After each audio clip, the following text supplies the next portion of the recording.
Hello everyone, this is update for September 26, 2022, day 215 of the war and of the date update.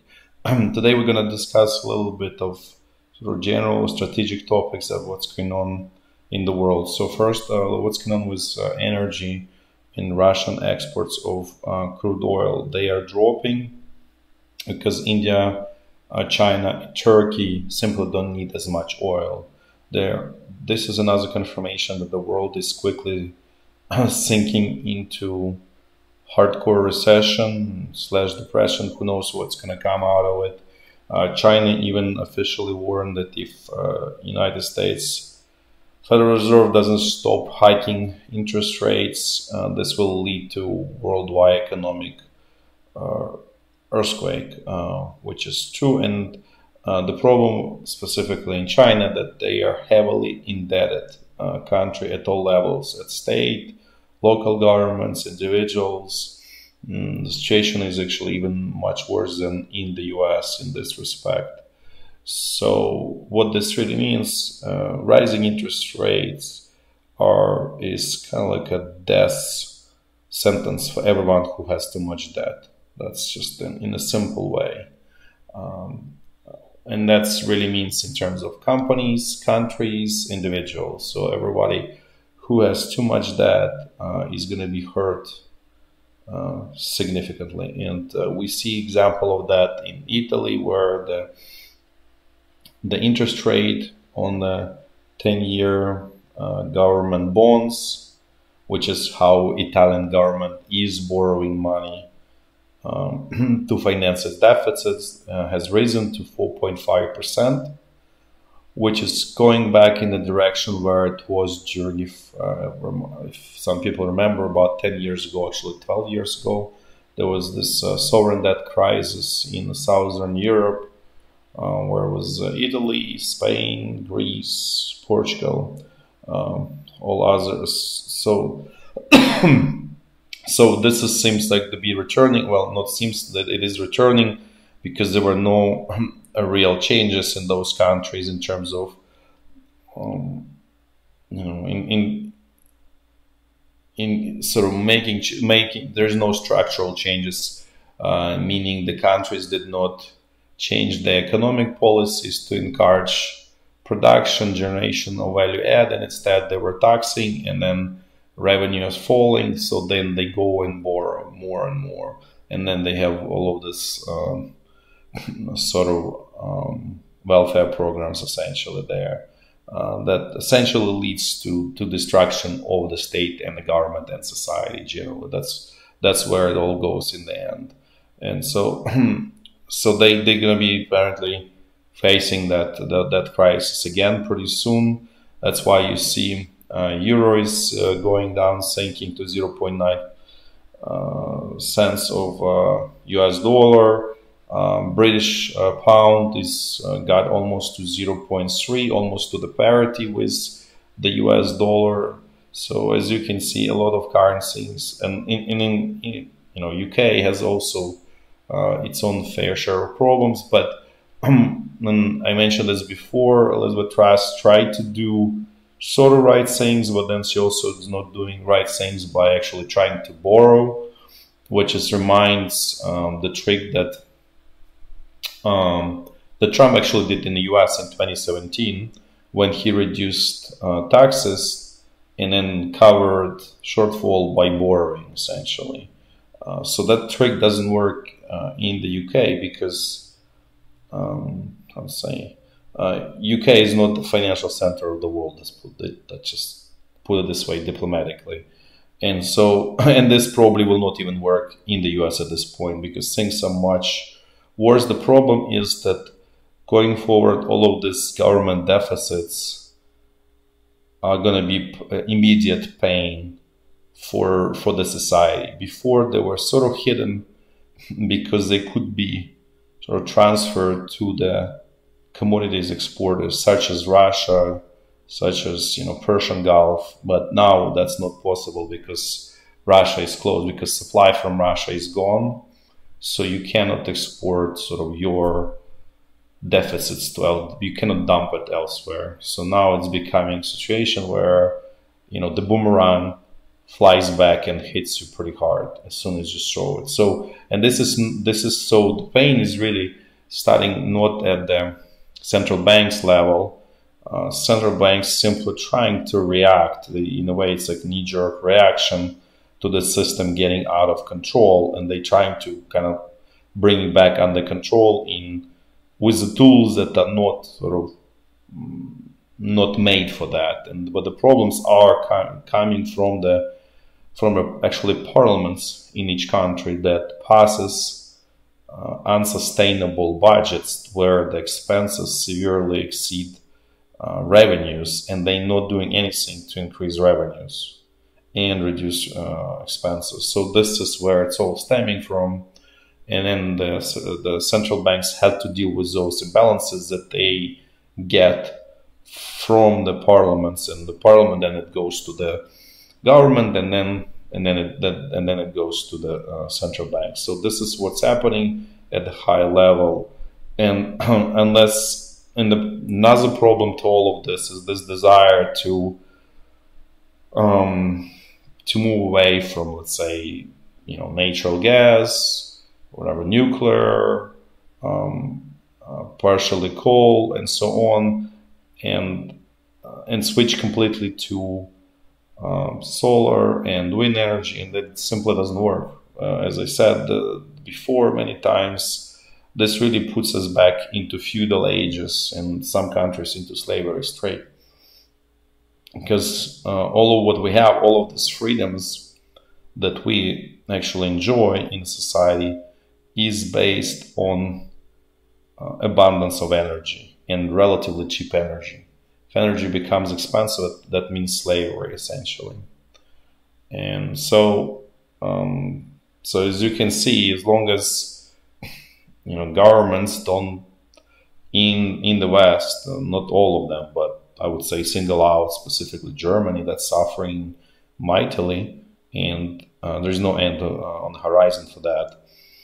As long as they not abandon this plan to just switch completely to solar and wind, they will probably destroy the industry in the country and destroy the country itself.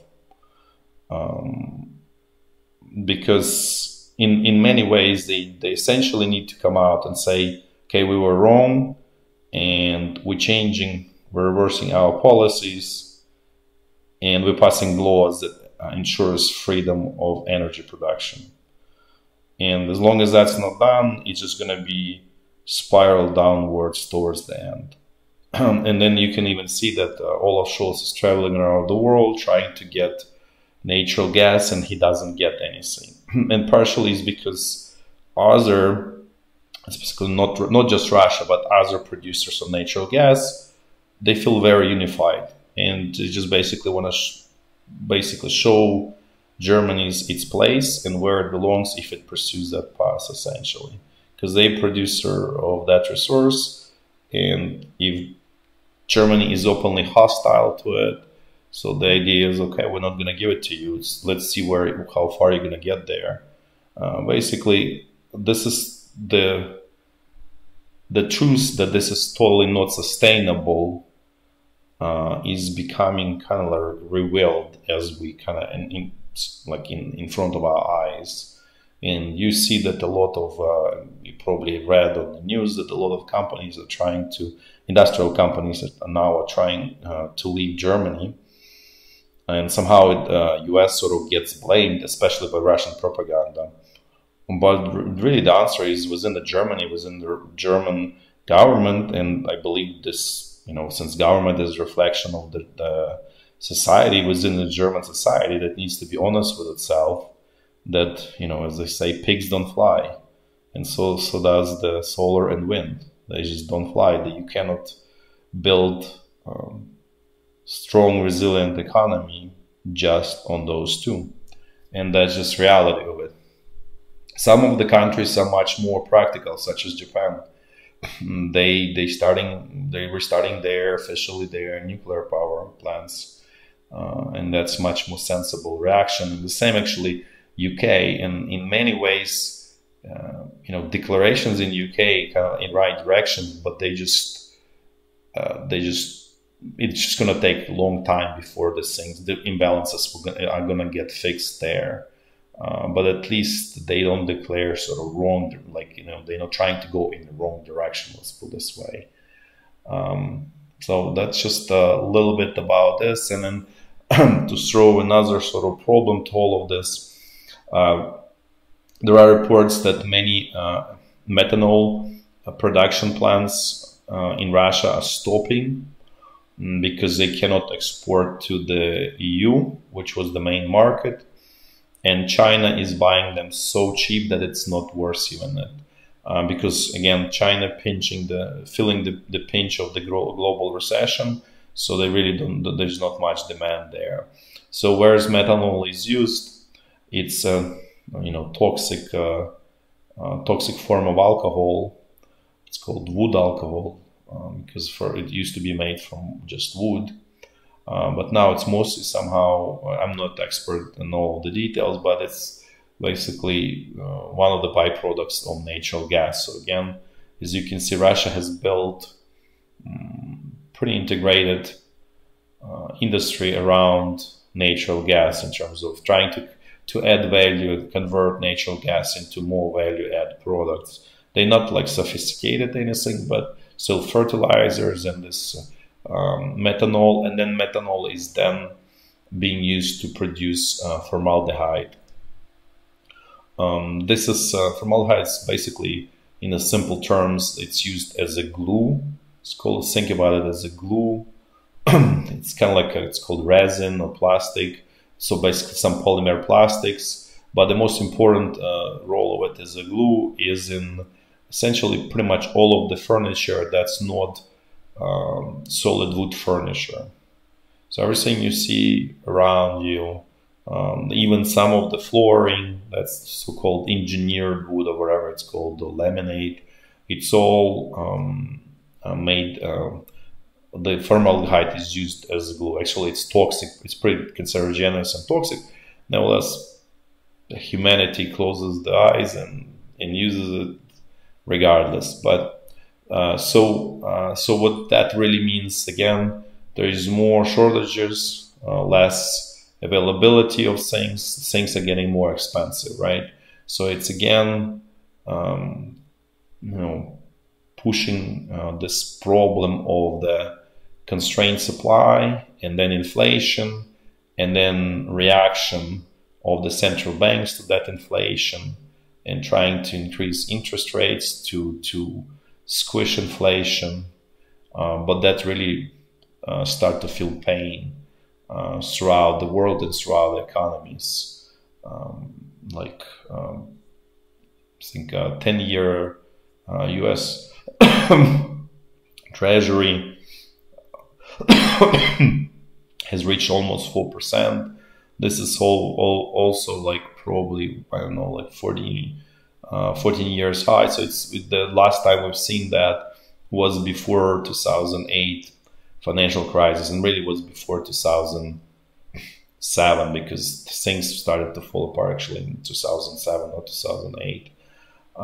So as this is really, we're going back to the situation how it was at the interest rates level in 2006 and 5, which also means that there's going to be huge repricing in all assets, and many things will go back to the prices similar to that time, including maybe housing, by the way. So that's a little bit this Russia situation, how that's all affecting. And this is not just Russia, as I said. The problem is the misguided economic policies in the West, and this war just simply sort of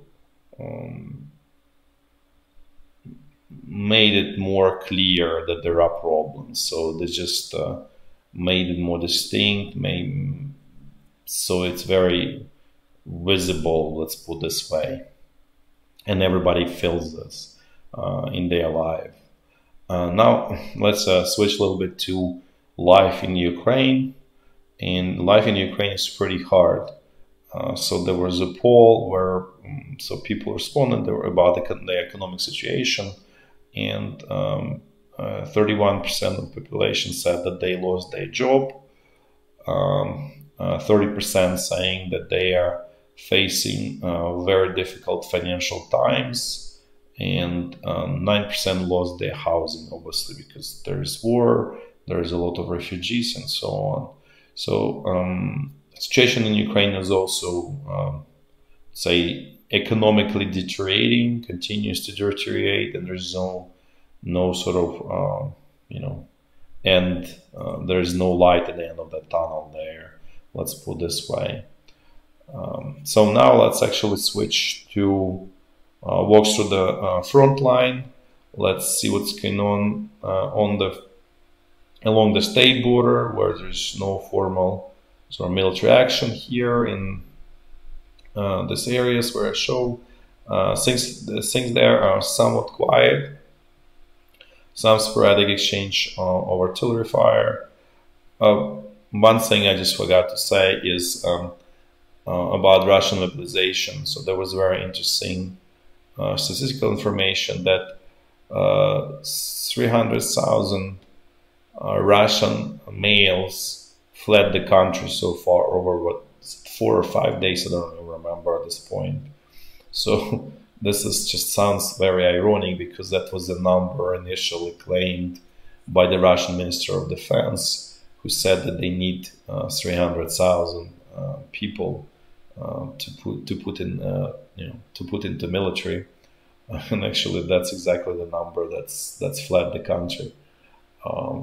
So there is actually another more anecdotal information that I don't remember exact region. It was either Kursk or Belgorod or Voronezh, one of those that's not far away from Ukraine.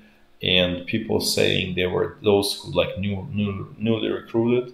They were saying that they just getting 1 day on the training ground, and they being actually sent to the front line to actually refill 3rd Mechanized Division, which is, we will talk a little bit about it once we get to this North Luhansk section of the front line. So the situation is really desperate at this moment. So not all, but good number of this, I don't know if it's majority or let's say 30, 40, 50% of this new conscripts, they will not get pretty much any kind of training. They will be thrown into the battle to plug the holes so that the front doesn't collapse. And that's really what's going to happen to this sort of the, whatever you call it, first wave, but everybody understands it'll be next wave, and nobody knows where it's going to end.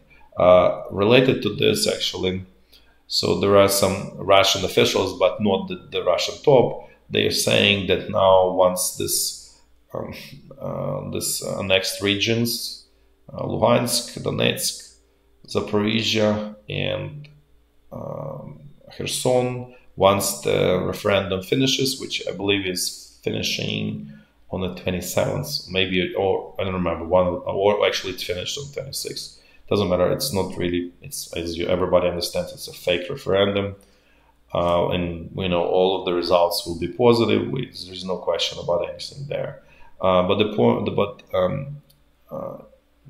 going back, so what's next? And I mentioned before that the most logical next step is declaration of the war.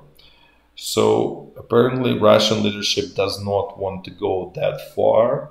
What they decided to do, or at least that's what this government official is saying, is, and this is actually governor of the Crimea region, by the way. So he's saying that Russian leadership will declare anti-terrorist operation on its newly acquired annexed territories. So that's just surreal world there, but that's definitely a possibility. And worst case scenario, it will be war. So we'll not much sort of time left. It's probably 2-3 days, and we will find out what's going to happen there. But that's just another option apparently on the table. So basically, there are two main options: this anti-terrorist operation and war. Now let's actually jump into to North Luhansk section of the front line, because that's where the main action is happening these days on the front line.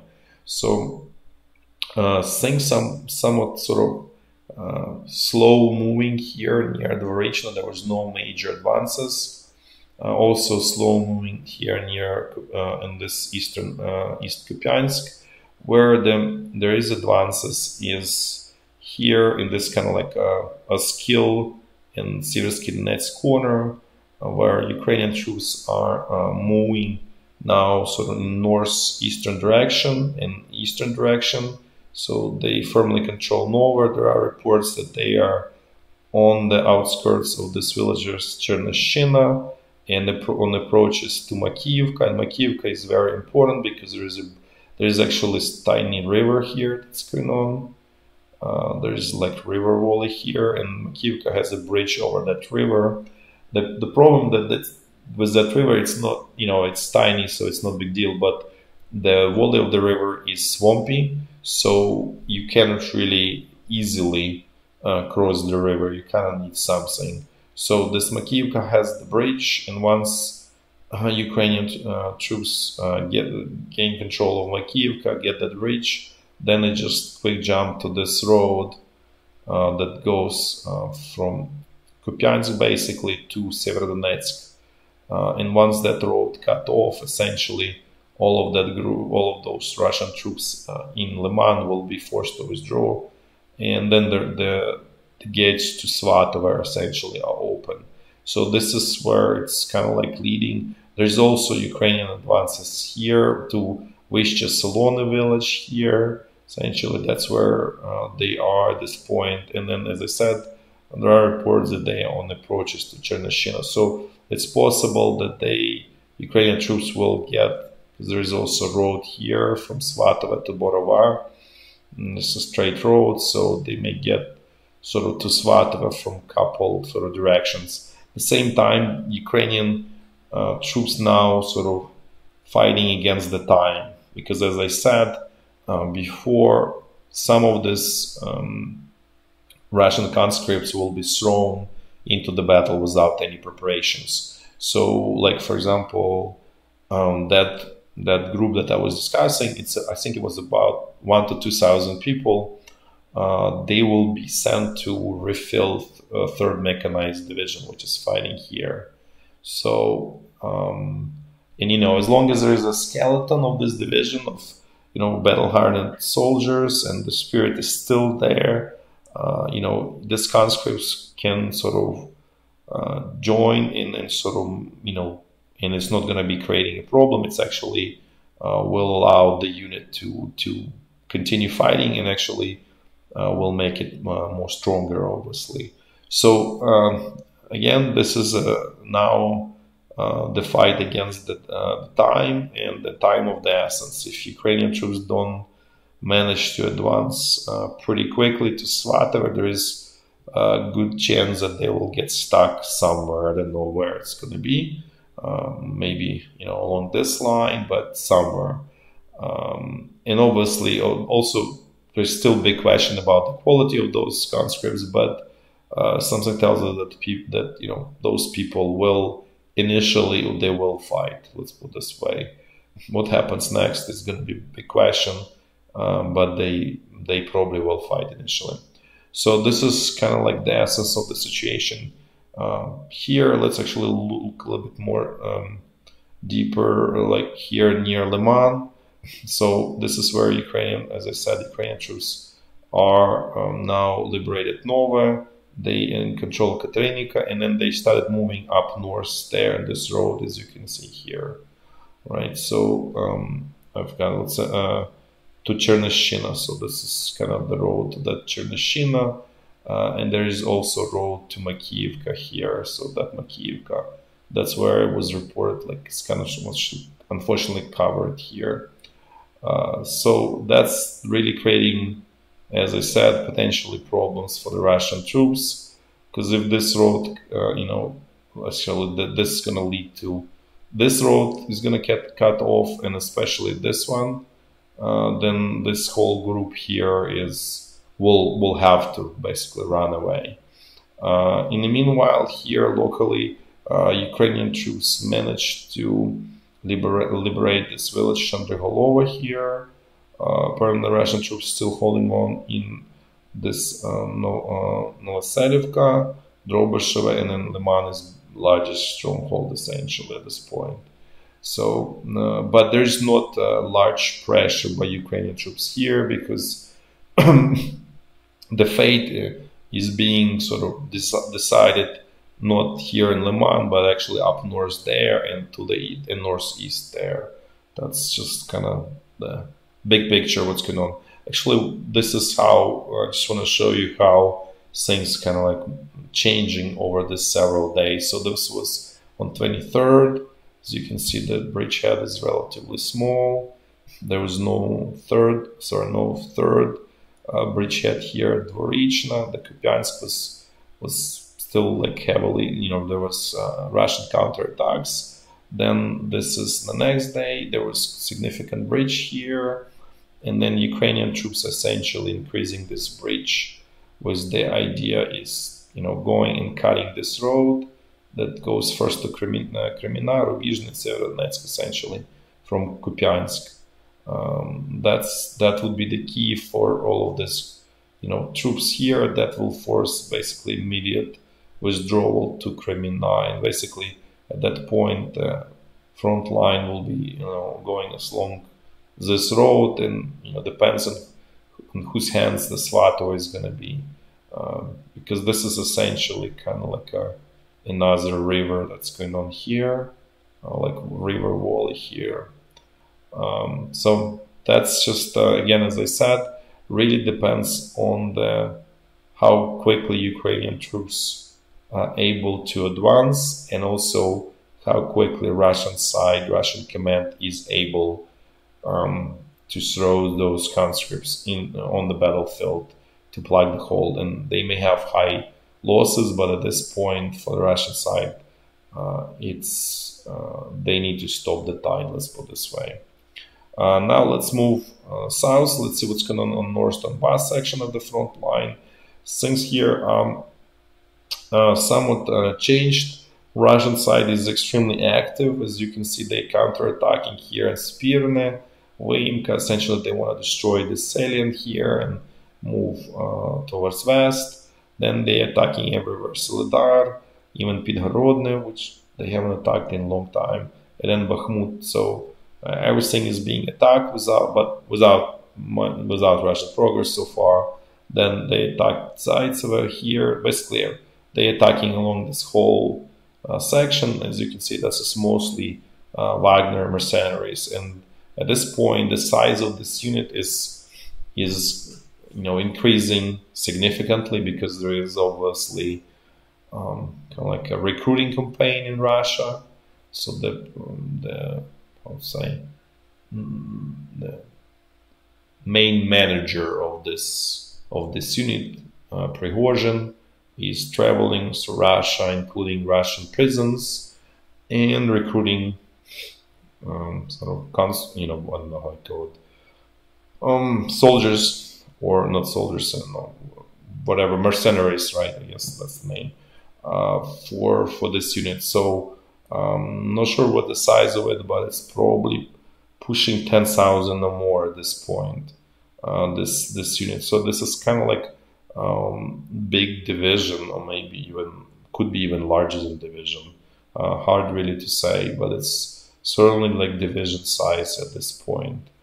And I am suspecting it's more like 1.5 division at this point.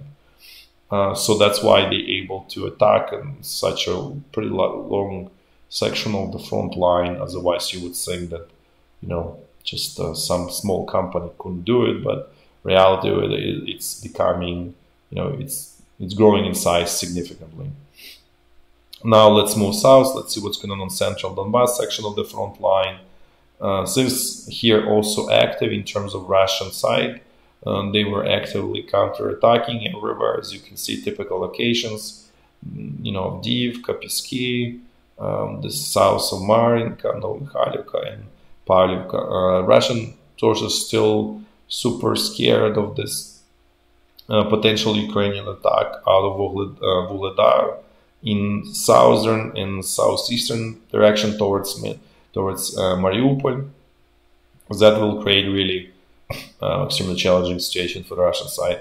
So basically, the idea is to attack and essentially separate Russian troops, into essentially at that point 3 groups. So one group is this one, then this one, and then the third one is on the western bank of Dnipro River, essentially. So that would be really nightmare scenario for the Russian command, for Russian everything. So they obviously trying to prevent it at all costs at this point. Now let's quickly glance at what's going on here. And Zaporizhya front line, it's essentially quiet in a sense. There is no large-scale attacks by either side. Now let's finish with Kherson bridgehead. Things here are somewhat quieter in terms of Ukrainian attacks. Russians here are mostly on the defensive. The focus right now at this point for this section of the front line is to severe supplies even more further. So there were reports of more hits against the pontoon bridge, and probably some ferries getting hit. So basically the Ukrainian command decided to just simply starve Russian troops here from ammunition and essentially, liberate this area that way, which is, given the whole situation, it's probably the most correct course of action. Thanks for watching, and until tomorrow, bye bye.